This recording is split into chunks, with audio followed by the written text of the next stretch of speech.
ಚನ್ನಪಟ್ಟಣ ಕ್ಷೇತ್ರದ ಅಭ್ಯರ್ಥಿ ಕುರಿತು ಎರಡು ಪಕ್ಷಗಳ ವರಿಷ್ಠರು ದೆಹಲಿ ಮಟ್ಟದಲ್ಲಿ ಚರ್ಚಿಸಿ ಅಂತಿಮ ನಿರ್ಧಾರವನ್ನು ಕೈಗೊಳ್ಳುತ್ತಾರೆ ಎಂದು ಬಿಜೆಪಿ ರಾಜ್ಯಾಧ್ಯಕ್ಷ ಮತ್ತು ಶಾಸಕ ಬಿವೈ ವಿಜಯೇಂದ್ರ ಹೇಳಿದ್ದಾರೆ.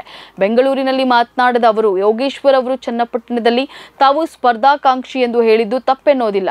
ಚನ್ನಪಟ್ಟಣ ಕ್ಷೇತ್ರದಲ್ಲಿ ಅವರಿಗೆ ಅವರದ್ದೇ ಆದ ಹಿಡಿತ ಬೆಂಬಲ ಇದೆ. ಆದರೆ ಬಿಜೆಪಿ ಜೆಡಿಎಸ್ ಪಕ್ಷಗಳು ಒಟ್ಟಾಗಿ ಹೋಗುವ ಸಂದರ್ಭ ಇದು. ಅಲ್ಲಿ ಕುಮಾರಸ್ವಾಮಿ ಅವರು ಆಯ್ಕೆಯಾಗಿದ್ರು. ಎರಡೂ ಪಕ್ಷಗಳ ವರಿಷ್ಠರು ದೆಹಲಿ ಮಟ್ಟದಲ್ಲಿ ಚರ್ಚಿಸಿ ಅಂತಿಮ ನಿರ್ಧಾರವನ್ನು ಕೈಗೊಳ್ಳುತ್ತಾರೆ ಅಂತ ಹೇಳಿ ವಿವರಿಸಿದ್ದಾರೆ. ಬಿಜೆಪಿ ಜೆಡಿಎಸ್ ಪಕ್ಷಗಳು ಲೋಕಸಭಾ ಚುನಾವಣೆಯನ್ನ ಒಟ್ಟಾಗಿ ಎದುರಿಸಿದ್ದೇವೆ. ವಿಧಾನಸಭಾ ಉಪಚುನಾವಣೆ ಅಭ್ಯರ್ಥಿ ಆಯ್ಕೆ ಸಂಬಂಧ ಸಮಿತಿ ರಚಿಸಿ ಅಭಿಪ್ರಾಯವನ್ನ ಪಡೆದಿದ್ದೇವೆ.